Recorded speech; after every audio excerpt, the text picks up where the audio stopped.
तो hello guys, तो कैसे हो आप लोग। आज मैं आपको बताने वाला हूँ कि क्या सूर्यदेव पक्षपाती थे और असली पक्षपात क्या होता है जो देवराज इंद्र ने किया था।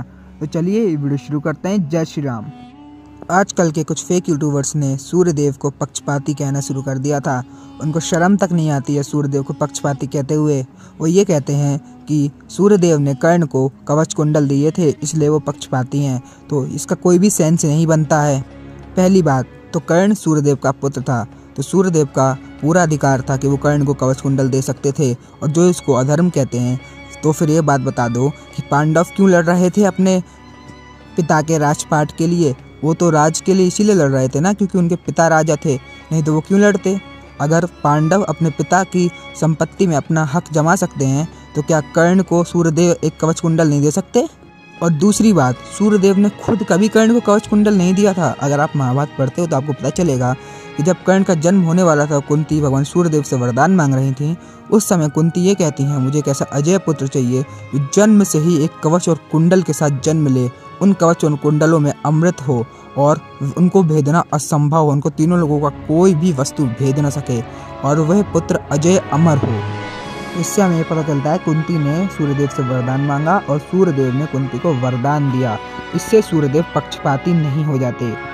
आपको एक बात बता देता हूँ, अगर आपको पता नहीं होगा लेकिन शायद ही कोई था महाभारत में जो सूर्यदेव से भी ज़्यादा धर्मात्मा हो। सूर्यदेव बहुत ही बड़े वाले धर्मात्मा थे।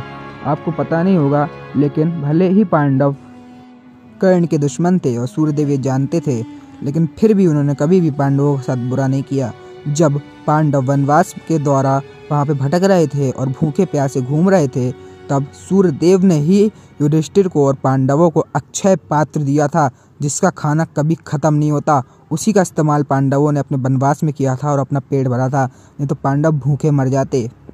और एक और बात, ये शायद ही किसी को पता होगी कि जब कीचक ने द्रौपदी के साथ जबरदस्ती करने की कोशिश की थी, तब सूर्यदेव ने ही एक राक्षस को भेजा था द्रौपदी की रक्षा करने के लिए। उसी के बाद भीम कीचक का वध कर पाए थे। सूर्यदेव ने हमेशा ही कौरवों और पांडवों को एक समान समझा था। भले ही कर्ण उनका पुत्र था, लेकिन उन्होंने पांडवों को भी एक समान ही समझा था। उन्होंने कभी किसी के साथ भेदभाव नहीं किया था। लेकिन फिर भी आजकल के कुछ अज्ञानी लोग सूर्यदेव को भी पक्षपाती कहने लगे हैं। असली पक्षपात क्या होता है, चलो मैं आपको बताता हूँ। असली पक्षपात तो इंद्रदेव ने किया था। आपको एक बात बता देता हूँ कि जो कर्ण को भगवान परशुराम जी ने श्राप दिया था, उस समय जब एक कीड़े ने, बहुत ही विनाशकारी और बहुत ही खतरनाक कीड़े ने कर्ण की जांघ पे काटा था, वह कीड़े की जो चाल थी वह इंद्रदेव नहीं चली थी, वह इंद्रदेव का ही भेजा हुआ कीड़ा था। इंद्रदेव जान चुके थे कि कर्ण उनके पुत्र अर्जुन से काफ़ी आगे निकल चुका है, इसलिए इंद्रदेव कर्ण से बहुत ज़्यादा जलने लगे थे। इसलिए उन्होंने कर्ण के साथ ये चाल चली कि कर्ण को पीछे कर दिया जा सके। और कर्ण को बाकी जितने भी श्राप मिले थे और कुछ स्टोरी के हिसाब से उन सभी में इंद्रदेव का ही हाथ था। और आप तो जानते ही होंगे कि इंद्रदेव ने ही कर्ण के कवच कुंडल दान में मांग लिए थे। तो क्या ये पक्षपात नहीं है?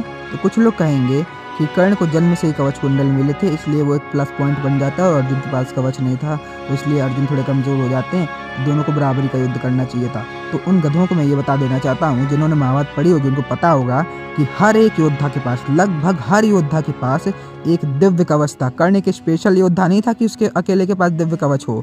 अर्जुन समेत श्री कृष्ण सबके पास एक एक दिव्य कवच था। हाँ, मानता हूँ जो कर्ण के पास दिव्य कवच था वो सबसे शक्तिशाली कवच था, उसमें अमृत था और उसको सुदर्शन चक्र भी भेद नहीं सकता था, लेकिन बाकियों के पास भी तो कवच था।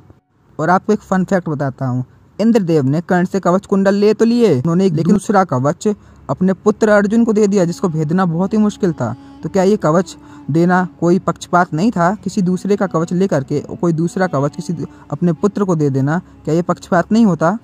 और एक और बात, आपको पता नहीं होगा लेकिन घटोत्कच को जो शक्तियाँ दी थी वो स्वयं इंद्रदेव ने दी थी, वो भी इसीलिए ताकि वो कर्ण से युद्ध कर सके। ये चाल इंद्रदेव नहीं चली थी। तो क्या ये पक्षपात नहीं था इंद्रदेव का? और इंद्रदेव का सबसे बड़ा पक्षपात, आपको एक बात बता देता हूँ, कर्ण शुरू से ही उसको बहुत अपमान मिला। उसने जैसे तैसे करके भगवान परशुराम जी के पास पहुँचा और उसने अपनी इतनी सारी विद्या अर्जित की। उसने 12 साल लगातार मेहनत करके पूरी विद्या अर्जित की और सर्वश्रेष्ठ योद्धा बन चुका था। स्वयं भगवान परशुराम जी ने कहा था कि कर्ण सर्वश्रेष्ठ है। तो इस चीज़ से जले हुए और भुंजे हुए इंद्र ने कीटराज को भेजा था कर्ण की जांघ पे काटने के लिए, और उसने भगवान परशुराम से कर्ण को श्राप दिलवा दिया था।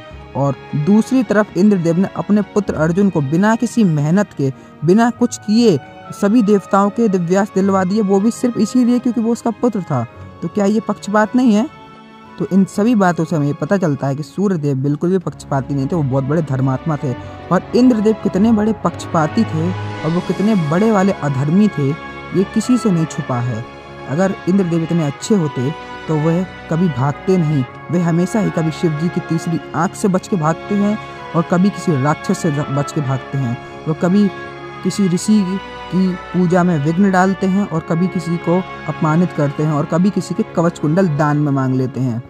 तो आपको ये वीडियो कैसी लगी कमेंट सेक्शन में बताइए। इस वीडियो को लाइक कर दीजिए, इस वीडियो को शेयर कर दीजिए। जय श्री कृष्णा, हर हर महादेव।